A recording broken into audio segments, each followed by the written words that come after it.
भूल जाइए साधारण इवोल्यूशन को, क्योंकि अब हमारा एंशिएंट ट्री टकराने वाला है सीधा डार्कनेस से। शांति अब खत्म हुई और शुरू होने जा रहा है एक असली तांडव। क्या हमारा डिवाइन ट्री इस महायुद्ध ग्रेट वॉर को जीत पाएगा? आज का ट्विस्ट आपकी सोच से भी परे होगा, इसीलिए वीडियो को अंत तक देखें। 114 में शालिंग डार्क गिल्ड के मुख्यालय वापस लौट आईं और स्पोक्स पर्सन के थ्रोन पर बैठते हुए उन्होंने अपनी सख्त नजरों से वहां मौजूद सभी अधीनस्थों को देखा। उन्होंने गौर किया कि पिछले कुछ वर्षों में गिल्ड की शक्ति और संख्या में काफी इजाफा हुआ है और वे सभी शानदार कॉम्बैट एबिलिटी वाले दुर्जय फाइटर्स बन चुके हैं। सबसे आगे वह वैम्पायर खार्डी देशा था, जो फायर सिटी की सुपरनैचुरल फोर्सेस में एक साधारण गार्ड के समय से उनके साथ था। आज उसे और उसके साथियों को एक रोमांचक निर्देश मिलने वाला था, जिससे उसके चेहरे पर मुस्कान आ गई। उसके पीछे 2 बीस्टमैन खड़े थे, जिनके जीनियस दुनिया के सबसे शक्तिशाली जीवों से लिए गए थे, और उनके साथ सैकड़ों अन्य मजबूत फाइटर्स भी मौजूद थे। पिछले प्रकरणों में इस वैम्पायर ने एक रिफ्ट को जीतने के लिए अपनी गिल्ड का नेतृत्व किया था, जिससे यह संकेत मिलता है कि वे काफी शक्तिशाली हो चुके हैं और संभवतः सभी ट्रांसेंडेंट थर्ड ऑर्डर तक पहुंच चुके हैं। शालिंग ने एक दुर्लभ मुस्कान बिखेरी और धीरे से कहा, तो सब यहां मौजूद हैं। दूसरी ओर पराक्रमी लुओ थे, जिन्होंने सबसे पहले डिवाइन ट्री के साथ ब्लड पैक्ट किया था। नवीनतम जानकारी के अनुसार लुओ नेशन द्वारा त्यागे जाने और शिकार किए जाने के बाद लुओ ने मनुष्यों के बीच खुद को एक राजा के रूप में स्थापित कर लिया था। लुओ सबसे प्रतिष्ठित फाइटर्स में से एक और युद्ध कौशल में अत्यंत बुद्धिमान थे। वे अपनी सेना की ओर देख रहे थे, जहां नीचे हजारों की संख्या में मजबूत फाइटर्स कतारों में खड़े थे। डिवाइन ट्री के निर्देशानुसार अब उनके लिए साझा दुश्मन डार्कनेस के खिलाफ हमला करने का समय आ गया था। लुओ दहाद दे, थर्ड ऑर्डर के सभी वॉरियर इस युद्ध में भाग लेंगे और बाकी सभी को शहर की रक्षा पर ध्यान देना होगा। क्या आप समझ गए? नीचे से 10,000 लोगों की एक गूंजती हुई आवाज आई। हाँ, यह दृश्य वाकई विस्मयकारी था। और इसी बीच आयरोनाइट के 2 लीडर्स भी, चाइना फेडरेशन के ड्रैगन कॉर्प भी अपनी सेनाओं के सामने खड़े थे। वे इस धरती की सबसे मजबूत रीढ़ थे। यह नकाबपोश व्यक्ति वही मास्टर था जिसे हम अक्सर पिछले मॉन्स्टर डिफेंस युद्धों में मिले थे, और उसकी सेना सभी मॉन्स्टर्स के लिए एक नाइटमेयर थी। इससे पहले कि अधिकांश योद्धा सेकंड ऑर्डर में प्रवेश करते, उसने मास्क के पीछे से एक कठोर आवाज में कहा, मुझे पता है कि आप में से कई लोग यहाँ पहुंचने के लिए जीवन और मृत्यु के खेल से गुजरे हैं, लेकिन इस बार की स्थिति हमेशा से पूरी तरह अलग है। यह एक संयुक्त अभियान है, और अगर अपनी जान की बाहुल्ली भी लगानी पड़े तो भी आपको इस मिशन को पूरा करना होगा। नीचे विभिन्न शहरों के हजारों सुपरनैचुरल वॉरियर्स व्यवस्थित पंक्तियों में खड़े थे। उन्होंने अपने हाथों को पीछे की ओर बांधा और एक स्वर में चिल्लाए, जी हाँ। उनकी आवाज चारों दिशाओं में गूंज उठी, जिसने सुनने वालों के दिलों को झकझोर दिया। वे किसी भी अन्य व्यक्ति से बेहतर समझते थे कि यह युद्ध सबसे क्रूर और हताश करने वाला होगा, क्योंकि उनका दुश्मन क्रूर ऑस्ट्रोथ था, लेकिन उनका वॉरियर स्पिरिट कम नहीं हुआ था। आयरन नाइट्स के एक लीडर ने अपनी विशाल तलवार नीचे पटकी और घोषणा की, यह युद्ध पूरी तरह से ग्लोरी के लिए है। उनके पीछे लोहे के कवच में लिपटे नाइट्स, जिनकी आंखें हेलमेट के पीछे चमक रही थीं, हजारों युद्धों का अनुभव रखते थे और वे मौत से नहीं डरते थे। इसी बीच चीजी के बड़े भाई ब्लैकफेस पास की एक ऊंची चट्टान पर खड़े थे। अचानक उन्होंने अपने दांत पीसते हुए कहा, मेरे भाइयों। शायद ब्लैकफेस नीचे खड़े अपने भाइयों को संबोधित कर रहे थे, जो एक साथ युद्ध के मैदान में उतरने की तैयारी कर रहे थे। स्पिरिचुअल पावर के ज्वार के अंत से 4 दिन पहले यूनाइटेड नेशंस अंततः डार्कनेस के खिलाफ लड़ने में मिस्टी माउंटेन के साथ शामिल होने के लिए सहमत हो गया। यह उजागर दृश्य 10 नेशन अलायंस द्वारा हमला किए गए शहरों में से एक का था। यह गोलाकार दृश्य एक ऑस्ट्रोथ के शरीर में हुए एक बड़े छेद के माध्यम से देखा गया था। ओह मेरे भगवान, कौन सा शक्तिशाली व्यक्ति ऐसा कर सकता है, यह जानते हुए कि ऑस्ट्रोथ की रक्षा प्रणाली कितनी भयानक है। जिसने इसे हराया है वह कम से कम ट्रांसेंडेंट थर्ड पीक तक तो पहुंचा ही होगा। 10 नेशन अलायंस के होली चर्च का सेंट इस पूरे दृश्य को देख रहा था। पता चला कि यह अहंकारी व्यक्ति, जो अक्सर गोल्डन थ्रोन पर टेरहा बैठता था, उसी ने उस बीस्ट को मारा था। वास्तव में वह बिना किसी कारण के अहंकारी नहीं था। इसी क्षण एक अधीनस्थ प्रकट हुआ और चापलूसी करते हुए बोला, सच में एक सेंट होने के योग्य, आपने उस बीस्ट का सफाया कर दिया और सब कुछ शांत कर दिया। इस प्रशंसा पर सेंट ने केवल अपनी भौहें सिकोड़ी और पूछा कि कितने लोग हताहत हुए हैं, जिस पर उस व्यक्ति ने गुस्से में अपने दांत पीसे और अपना सिर झुका लिया। और उसने रिपोर्ट दी कि होली गार्ड के 300 लोग बलिदान हो गए और केवल 8 लोग जीवित बचे हैं। इन शब्दों को सुनते ही सेंट के दिल में एक गहरी टीस उठी, क्योंकि पहले बीस्ट के केवल एक हमले ने उनके लगभग सभी होली गार्ड्स का सफाया कर दिया था। सेंट ने खुद को शांत रखने की कोशिश की और आदेश दिए, लेकिन उनकी आवाज में दुख साफ झलक रहा था। उन्होंने कहा, जाओ और जीवित बचे लोगों को इकट्ठा करो। यह सुनकर अधीनस्थ चौंक गया कि दोबारा इकट्ठा क्यों करना है, तो उसकी नासमझी को देखते हुए सेंट ने कहा, जल्दी करो, एक नया युद्ध शुरू होने वाला है। दृश्य बदलता है और जमीन फटने लगती है। इमारतें टूटकर बिखर जाती हैं और कारें व कंक्रीट के बड़े टुकड़े एक साथ जुड़-ढाकर एक विशाल गोले का रूप ले लेते हैं। युल कबाडा के उस ढेर से एक विशाल मॉन्स्टर बना रहा था और कुछ ही पलों में ऑस्ट्रोथ जितना बड्ढा एक मॉन्स्टर जिसकी आंखें चमक रही थीं प्रकट हुआ, जिसे यूल कभी भी कंट्रोल कर सकता था। पता चला कि वह ऑस्ट्रोथ के हमले का मुकाबला कर रहा था। इस क्षण यूल ने राहत की सांस ली कि भाग्य से उस स्पिरिचुअल पावर के ज्वार ने उसकी शक्ति को एक नई ऊंचाई पर पहुंचा दिया था, अन्यथा ऑस्ट्रोथ के सामने खेडी-डीढा होना भी उसके लिए नामुमकिन होता। दृश्य अब ऑस्ट्रेलिया की ओर मुड़ता है, एक ऐसा महाद्वीप जो पूरी तरह से आग की लपटों में घिरा हुआ था। डार्कनेस के उभरते ही 14 देशों को भीषण तबाही का सामना करना पड़ा। जैसे ही डार्कनेस ने यहाँ मॉन्स्टर्स के सिंहासन को संभाला, सब कुछ अराजकता में बदल गया और अकेले मरने वालों की संख्या 300 मिलियन तक पहुंच गई। अनगिनत अन्य लोग घायल या विकलांग हो गए और पूरी सभ्यता लगभग खत्म होने की कगार पर पहुंच गई। लेकिन नरसंहार नहीं रुका, क्योंकि डार्क किंग ने मॉन्स्टर्स के लिए जो लक्ष्य तय किए थे वे बहुत ऊंचे थे, जिसके कारण वे लगातार इंसानों का शिकार कर रहे थे। इस समय जो भी धीमा भागता उसे खा लिया जाता। सरकारी सेना के बिखरने के बाद वे ग्रामीण इलाकों की ओर लौट आए और क्रूर मॉन्स्टर्स का मुकाबला करने के लिए आम लोगों के साथ ग्रिला समूह बना लिए। हालांकि हताहत होना अपरिहार्य था, क्योंकि मॉन्स्टर्स हमेशा अटैक स्पीड और रक्षा में माहिर थे और उन्होंने पारंपरिक हथियारों की फायर पावर को आसानी से मात दे दी। सामान्य तौर पर सब मशीन गन या पिस्तौल जैसे हथियार वास्तव में अप्रभावी थे। तभी एक वॉरियर ने कंधे पर रखे रॉकेट लॉन्चर से फायर किया। कम से कम इस तरह की फायर पावर शायद उन मॉन्स्टर्स को नुकसान पहुंचाने में सक्षम हो, और वह रॉकेट सीधा उन मॉन्स्टर्स के बीच जा गिरा। धमाका हुआ और ऐसा लगा जैसे उस डायनासोर के पैर का अंगूठा उड्डीडीएच गया हो। उस व्यक्ति को लगा कि उसने उसे हरा दिया है, लेकिन अगले ही पल एक भयानक चबाने की आवाज आई। एक म्यूटेंट वुल्फ ने उसे अपने मुंह में दबोच लिया और पल भर में उसकी जान ले ली। गेरिला फोर्सेस की अग्रिम पंक्ति से हजारों गोलियां चलाई गईं, लेकिन ऑस्ट्रेलिया के ये मॉन्स्टर्स जरा भी नहीं डरे और पागलों की तरह आगे बढ़ते रहे। बेशक सेकंड ऑर्डर से नीचे के मॉन्स्टर्स को पारंपरिक बंदूकों से घायल किया जा सकता था, इसलिए मॉन्स्टर्स की तरफ भी कई मौतें हुईं। अचानक आसमान में विशाल पंजे दिखाई दिए। डार्क आर्मी के डेजर्ट ईगल्स प्रकट हो चुके थे, जो इंसानों की सबसे मजबूत फायर पावर को खत्म करने की कोशिश कर रहे थे। उनमें से हर एक ईगल 2-2 वॉरियर्स 2 को दबोचकर ऊंचाई से नीचे फेंक रहा था या उन्हें सीधे खा रहा था। चूंकि एंटी एयरक्राफ्ट सेना अभी तक नहीं पहुंची थी, इसलिए उन्होंने टैंक्स का इस्तेमाल हवाई सुरक्षा के लिए किया। इतनी नजदीकी दूरी पर टैंक की गन का वार आसमान से पड़ी ढीहे किसी मुक्के की तरह दर्दनाक था, जिससे कई ईगल्स के सिर डिस्ट्रॉय हो गया। इस मोर्चे के पीछे घनी आबादी वाला इलाका था, जहां अभी तक मॉन्स्टर्स नहीं पहुंचे थे। वहां घरों के बीच रेजिस्टेंस आर्मी के अनगिनत ठिकाने देखे जा सकते थे। बम शेल्टरों के नीचे अब बुजुर्गों के बजाय बच्चों और युवाओं को प्राथमिकता दी जा रही थी, क्योंकि भविष्य में पुनरुत्पादन की जिम्मेदारी उन्हीं पर थी। बच्चे बस बाहर जाकर ताजी हवा में सांस लेना चाहते थे और सोच रहे थे कि क्या सेना ने मॉन्स्टर्स को भगा दिया है। तभी अचानक स्टील का दरवाजा इस तरह हिला जैसे कोई चीज उससे टकरा रही हो। हर कोई दहशत में था कि क्या मॉन्स्टर्स ने शहर जीत लिया है और अब उन पर हमला कर रहे हैं। अगले ही पल दरवाजा टूटकर अंदर गिरा और एक व्यक्ति को कुचल दिया। ताजा खून चारों ओर फैल गया। यह एक बहुत ही दुखद दृश्य था। भिड्डाच के सामने 2 पैरों वाले 2 मॉन्स्टर्स खड़े थे, एक म्यूटेटेड ड्रीम काउ और एक म्यूटेटेड माउंटेन लायन। उनकी आंखें अपने शिकार को देखकर चमक उठीं। दृश्य इतना दर्दनाक था कि कलाकार ने उसे न चित्रित करने का फैसला किया। एक अन्य शरण स्थल में एक आदमी व्याकुल होकर अपना फोन पकड़े हुए था। वह दर्जनों बार इधर उधर घूमा,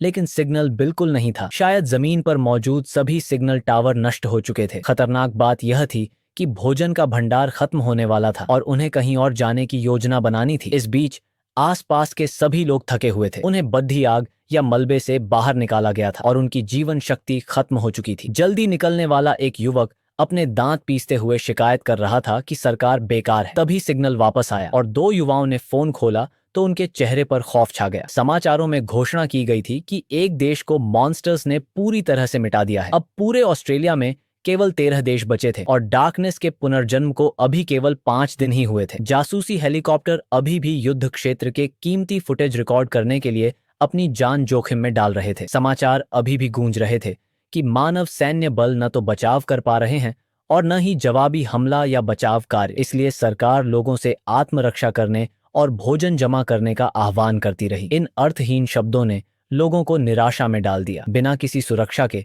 जो लोग भोजन खोजने या शरण स्थल जाने की कोशिश करते, उन्हें म्यूटेटेड वॉल्व्स तुरंत खा जाते। कोई भी अनजान व्यक्ति इसे मिस्टी माउंटेन का 9 टेल्स समझ सकता था। शायद इस नकलची का जल्द ही मिस्टी माउंटेन की बद्धी बहन द्वारा हिसाब बराबर कर दिया जाएगा। ऑस्ट्रेलिया महाद्वीप के एक देश में खून की तरह लाल सूर्यास्त के नीचे एक सैन्य परिवहन विमान सैनिकों को पहुंचाने का अपना मिशन पूरा कर हवाई पट्टी पर शांत खड़ा था। उसके बगल में हजारों सैनिक एक पूर्ण अनुशासन में खड़ रहे थे और वहां श्मशान जैसी खामोशी छाई हुई थी। अपनी वर्दी में कमांडर ने कुछ पल विचार करने के बाद दृढ़ संकल्प के साथ अपने सैनिकों के सामने खड़े होकर घोषणा शुरू की। इन दिनों हर कोई अग्रिम पंक्तियों पर अपनी जान जोखिम में डाल रहा है। मैं जानता हूं कि आप में से कियों ने अपने प्रियजनों और दोस्तों को खो दिया है, क्योंकि लोगों को हमारी जरूरत है। आपकी ही तरह मेरे बेटे और बेटी भी ऑस्ट्रोथ के खिलाफ युद्ध के मैदान में शहीद हो गए हैं। उनकी आवाज 1 सेकंड के लिए रुकी, फिर शक्तिशाली रूप से गूंज उठी। अभी भी कई लोग विभिन्न शहरों में फंसे हुए हैं और हमारे बचाव का इंतजार कर रहे हैं। इसके बाद का हर मिशन मौत का रास्ता हो सकता है। क्या आप अपनी जान की बाजी लगाकर भी इन मिशंस को पूरा करने के लिए तैयार हैं? उनकी इस वीरतापूर्ण घोषणा का जवाब तुरंत एक ऐसी गूंज के साथ मिला जिसने आकाश और धरती को हिला दिया। तैयार हैं। और फिर कमांडर का आदेश गूंजा, प्रस्थान करें। सैकड़ों सैन्य हेलीकॉप्टरों ने एक साथ उड़ान भरना शुरू किया, जो हजारों युवा सैनिकों को युद्ध के मैदान की ओर ले जा रहे थे, जिनमें से कियों को तो अभी तक प्यार भी नसीब नहीं हुआ था। इधर मिस्टी माउंटेन पर उस दरार से लगातार स्पिरिचुअल पावर बाहर निकल रही थी, लेकिन अब ऐसा लग रहा था कि वह दरार छोटी होती जा रही है और अब केवल कुछ मीटर चौड़ी बची थी।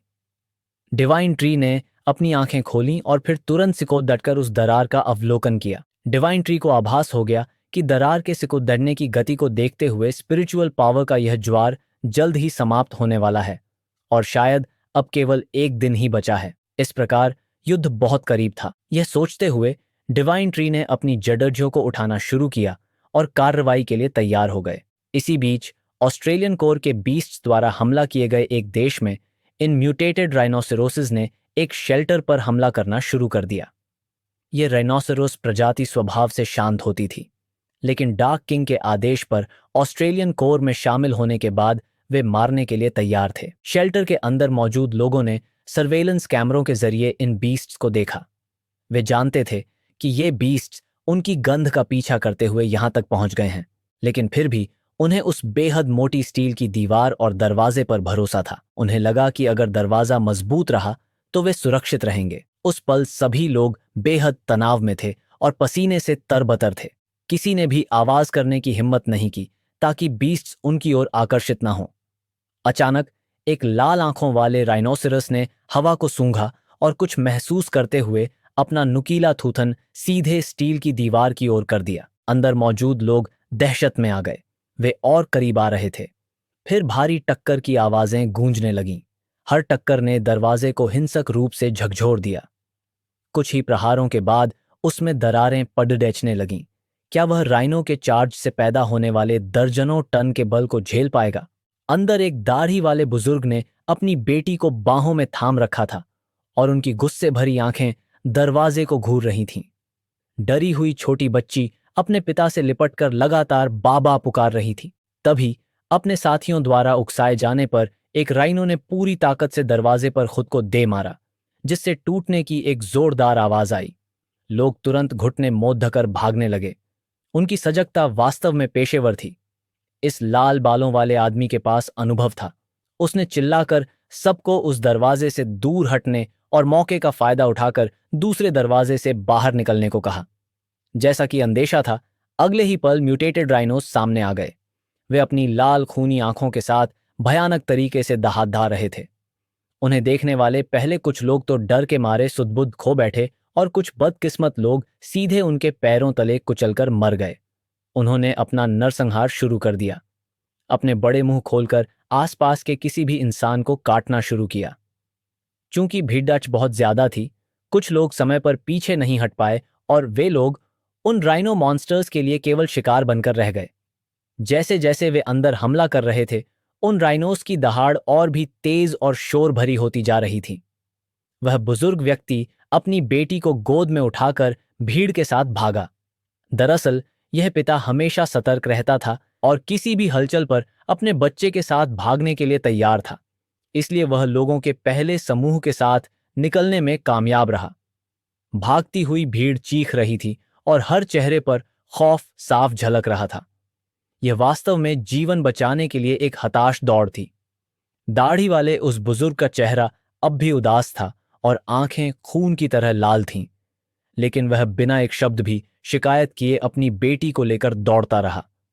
शायद वह जानता था कि शिकायत करने से केवल उसकी सांसें फूलेंगी और शरीर अधिक थक जाएगा। धिक्कार है। जैसे ही वे इमरजेंसी एग्जिट की ओर पहुंचे, ऊपर से 2 विशाल म्यूटेटेड वुल्फ के सिर नीचे की ओर झुके। उनकी दुर्गंध भरी सांसें लोगों के चेहरों पर महसूस हो रही थीं और उनकी आंखों में खून की प्यासी घातक चमक थी। भीड़ डर के मारे सुन्न होकर खड़ी रह गई। अब वे न आगे बढ़ सकते थे और न पीछे हट सकते थे। उनके पीछे राइनोस पीछा कर रहे थे और सामने मॉन्स्टर वुल्व्स रास्ता रोके खड़े थे। सामने वाले भेड़िए ने जैसे ही अपना मुंह खोलना शुरू किया, भीड़ दहशत में चीख उठी। हर कोई बेतरतीब ढंग से अलग अलग दिशाओं में भागने लगा। केवल वह बुजुर्ग अपनी बेटी को थामे वहीं स्थिर खड़ा रहा और सुरंग में लोगों की 2 धाराओं को अलग अलग दिशाओं में भागते और जाम होते देखता रहा। वास्तव में वे कसाई के तख्ते पर रखी मछली के समान थे। उस बुजुर्ग को उसी क्षण पूरी तरह से फंस जाने का एहसास हुआ और उसे लगा कि वह और उसकी बेटी के पास अब बाहर निकलने का कोई रास्ता नहीं था।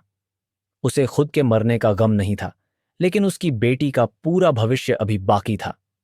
इस कड़वे सच को सोचते हुए वह बुजुर्ग केवल अपने दांत पीस कर रह गया। तभी सामने मौजूद उन 2 भेड़ियों ने सच में हमला कर दिया और पहले कुछ लोगों को निगल लिया। एक बार फिर एक खौफनाक चीख गूंज उठी। डरी हुई नन्ही बच्ची केवल अपनी आंखें कसकर बंद कर सकती थी और अपने कमजोर पिता से चिपट गई। पिता का दिल डर के मारे धड़क रहा था और इस समय उसकी एकमात्र इच्छा यही थी कि भले ही उसे मरना पड़े, पर उसकी बेटी बच जाए। ठीक उसी सबसे नाजुक मोड़ पर सेमी ऑटोमेटिक राइफलों की गोलियों की गूंज सुनाई दी। उन म्यूटेंट वुल्व्स के चेहरों पर फायर पावर की बौछार कर दी गई, जिससे उनके सिर के परखच्चे उड़ गए और उनकी बढ़त वहीं रुक गई। सेना पहुंच चुकी थी। बहादुर सोल्जर्स ट्रिगर दबाते हुए आगे बढ़े और फायर पावर की एक शक्तिशाली बारिश कर दी। फिर सोल्जर्स ने नागरिकों के लिए वहां से निकलने का रास्ता बनाया। इस बीच अन्य सोल्जर्स अभी भी पूरे जोश के साथ शूटिंग और रीलोडिंग कर रहे थे। वे शायद दुश्मन को पूरी तरह खत्म न कर पाएं, लेकिन इस तंग जगह में वे उन विशाल दुश्मनों की रफ्तार को निश्चित रूप से धीमा कर सकते थे, क्योंकि वे स्पिरिचुअल पावर से लिपटी गोलियों से बच नहीं सकते थे। नागरिक बाहर निकलकर मानो उड़ते हुए भागे। नागरिकों के सफलतापूर्वक निकलने के बाद सुरंग में 6 ग्रेनेडों की एक लड़ी फेंकी गई। धमाके ने जमीन हिला दी और गुफा के मुंह से लाल लपटें बाहर निकलीं, जिससे वे मॉन्स्टर्स अंदर ही पूरी तरह दफन हो गए। इस समय जहां शरणार्थी जमा हो रहे थे, वहां एक विशाल कार्गो प्लेन उतरा। इन लोगों की आंखों में आंसू आ गए कि आखिरकार इतनी कठिनाइयों के बाद उन्हें यहां मरना नहीं पड़ेगा। विमान धीरे धीरे रुका और नागरिक एक एक करके उस पर सवार होने लगे। दुर्भाग्य से ये विमान सबको ले जाने में सक्षम नहीं था। सोल्जर ने उन्हें रुकने का आदेश दिया क्योंकि विमान अपनी सीमा यानी लिमिट तक पहुंच चुका था। एक व्यक्ति तुरंत निराश हो गया और पूछने लगा कि अगली फ्लाइट कब होगी। थके हुए और उदास चेहरे वाले सोल्जर ने हकलाते हुए कहा, ये आखिरी फ्लाइट है। इसके बाद सरकार स्पिरिचुअल पावर बॉम्ब्स गिराएगी ताकि शहर के चारों ओर एक बड़ी आग लगाई जा सके, जिससे मॉन्स्टर्स को दूसरे शहरों की ओर बढ़ने से रोका जा सके। फिर सोल्जर कुछ सेकंड के लिए रुका और बोला, यहाँ बचे हुए सभी लोग इसी शहर में मारे जाएंगे। जाहिर है इसमें वो खुद भी शामिल था। जैसे ही ये शब्द कहे गए, पूरी भीड़ में सन्नाटा छा गया, नहीं शमशान जैसी खामोशी। कुछ लोग इस हकीकत को स्वीकार नहीं कर पाए, जिनमें हर उम्र के बच्चे शामिल थे। वो बुजुर्ग अपनी बेटी को कसकर पकड़े कांप रहा था। वो पहले कभी नहीं कांपा था, लेकिन अब जब वे विमान पर सुरक्षित थे तो वो बुरी तरह कांपने लगा। उसने उसे दिलासा देते हुए कहा, सब ठीक है मेरी बच्ची, अब हम विमान पर हैं। उस बुजुर्ग ने अपनी पत्नी को खो दिया था और मन ही मन कसम खाई थी कि वो अपनी बेटी को कभी नहीं खोएगा। लेकिन नीचे देखने पर एक महिला अपने नवजात शिशु को गोद में लिए खड़ी थी और उसकी हताश आंखें आंसुओं से भरी थीं, जो विमान की ओर देख रही थीं। उस बुजुर्ग के आगे देखने की हिम्मत नहीं हुई, लेकिन तभी एक अन्य वृद्ध व्यक्ति अचानक कांपती आवाज में बोला, मैं नहीं जाऊंगा। उसने उस नवजात बच्चे के लिए अपनी जगह छोड़ दी। ये सुनकर वो युवा मां हैरान रह गई। वृद्ध व्यक्ति ने कहा कि वो काफी जी चुका है और कुछ और वर्षों से कोई खास फर्क नहीं पड़ेगा, इसलिए बच्चे का विमान पर जाना ही बेहतर होगा। और इस तरह वो नवजात बच्चा, जिसका चेहरा किसी 20 साल के युवक जैसा लग रहा था, और उसकी मां ने उस वृद्ध व्यक्ति की जगह ले ली। वो वृद्ध व्यक्ति कांपते हुए धीरे धीरे वापस जमीन पर लौट आया।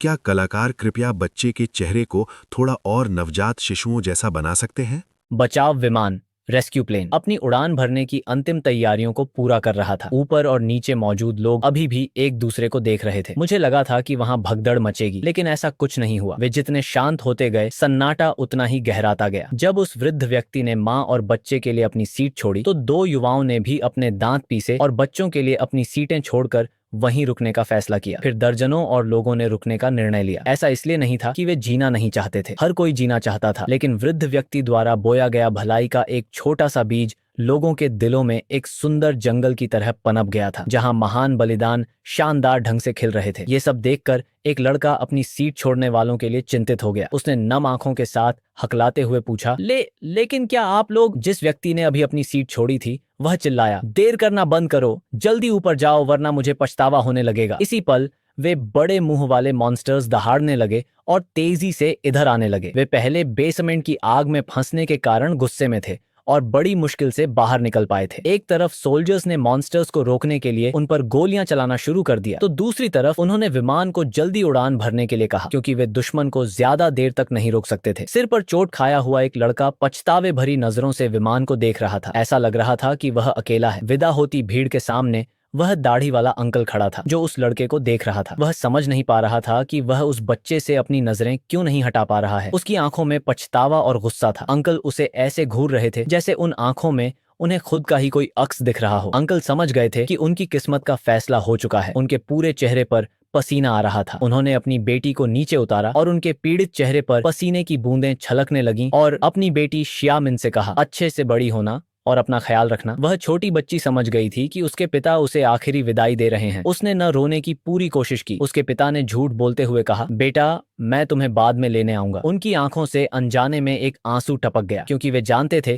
कि यह विदाई हमेशा के लिए है। फिर उन्होंने अपनी बेटी को गले लगाया और चिल्लाकर बोले, ओह बच्चे, यहाँ आओ, मैं अपनी जगह तुम्हें देता हूँ। इसके बाद विमान के कार्गो डोर बंद हो गए और इंजन दहाड़ने लगा। बचे हुए लोग खामोश होकर अंतिम रेस्क्यू फ्लाइट को देख रहे थे। सब ठीक था। अंकल ने अपनी बेटी को बचा लिया था। उन्होंने कसम खाई थी कि जब तक उनकी बेटी सुरक्षित है उन्हें कोई पछतावा नहीं होगा। विमान सच में रवाना हो गया। तभी एक कद्दावर आदमी रोने लगा और बोला, मुझे समझ नहीं आ रहा कि मैंने अपनी सीट क्यों छोड़ दी। मैं भी मरना नहीं चाहता, लानत है। अन्य लोगों के चेहरों पर भी पछतावा दिख रहा था। मौत के सामने हर कोई ऐसा ही महसूस करता है ना? लेकिन अगर उन्हें फिर से मौका दिया जाए तो शायद वे फिर से वहीं त्याग करेंगे। पुराने अंकल विमान को दूर जाते हुए देख रहे थे और मन ही मन सोच रहे थे, मैं नहीं जा सकता, बस उम्मीद करता हूँ कि तुम भविष्य में अच्छे से जियोगी। बाकी सब भी विमान को ऊंचा और ऊंचा उड़ते हुए देख रहे थे। अचानक विमान में धमाका हुआ। लानत है, यह क्या बला है? अंकल की आंखों के सामने तेज रोशनी छा गई। नीचे खड़े लोग खौफ से भर गए। विमान फट चुका था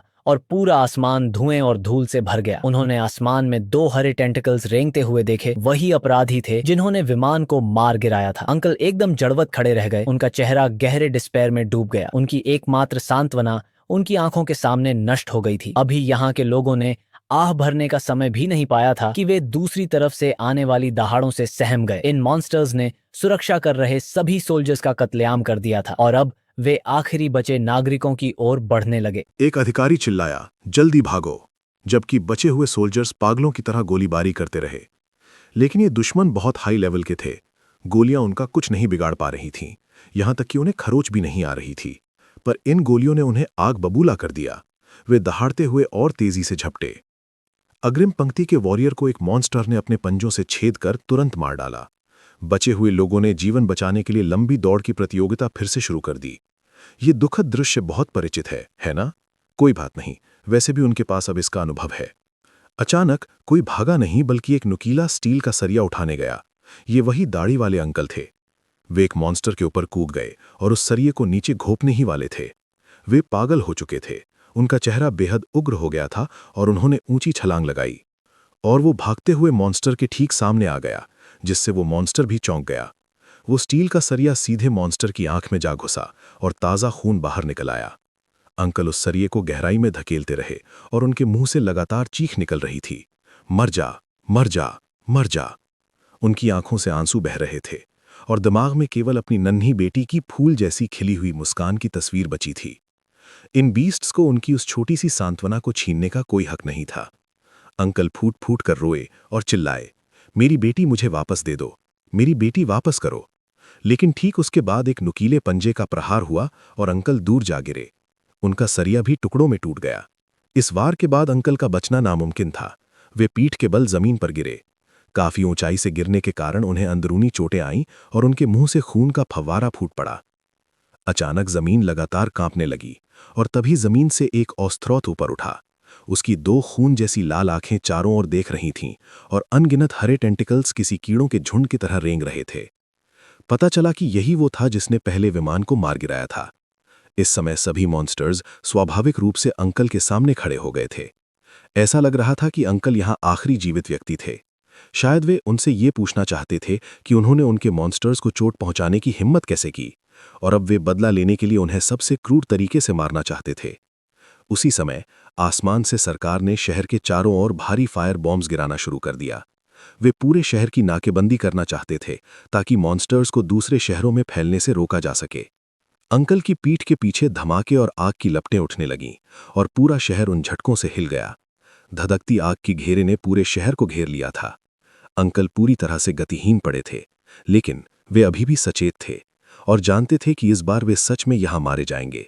बचने की कोई संभावना नहीं थी, है ना? लेकिन उनके मन में एक ही विचार था, क्या कोई मेरा बदला लेगा? कोई भी चलेगा, बस इन कमीनों को मार डालो। अंकल ने अपनी पूरी जीवन शक्ति बटोरी, अपनी आयरन रॉड उठाई और एक स्टांस लिया।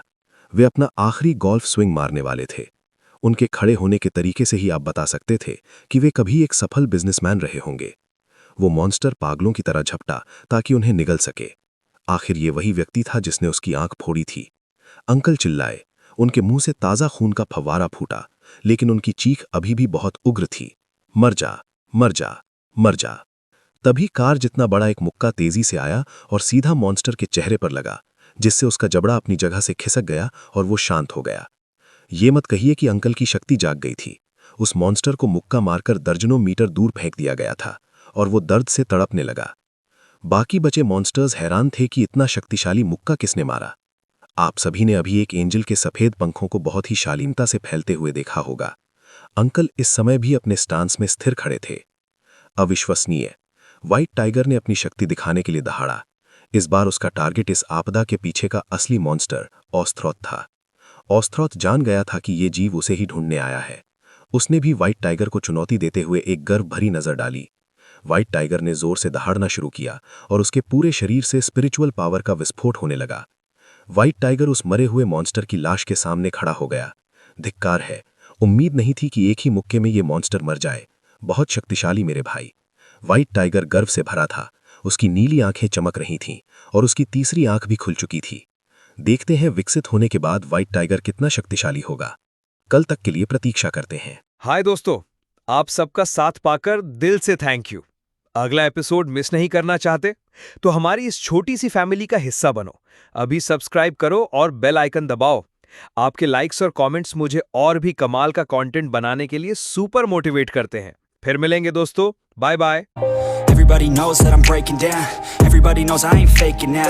Everybody knows my heart's vacant now. Yeah, she hates me now, I made mistakes but now I don't ever wanna be alone. I don't really ever feel at home. On my own, in the zone, that's the only way I know. Feeling low, about to blow back up. Here I won't ever let the doubt creep in. Gotta pop a couple more aspirin. I don't think I'll ever let you in. Easier to break it off best friends. I don't really understand myself. I don't really understand, need help. I don't wanna be left on the shelf. Couldn't even hear me if I yelled. It's so cold outside. I'm alone, I'm alright. Let's go. I don't wanna break down. Always feel like I could break now, but I never let it take me to that place now. I won't ever let my thoughts get away now. I got better things to do, picking fate now. I just wanna be the best, call me great now. I don't know if I'm okay or insane now. I remember better days on the playground, hoping I can find my way to even when I'm feeling down, I fight. Even when I don't know what is right, I'ma pick a side and I'ma take pride. I will decide my fate.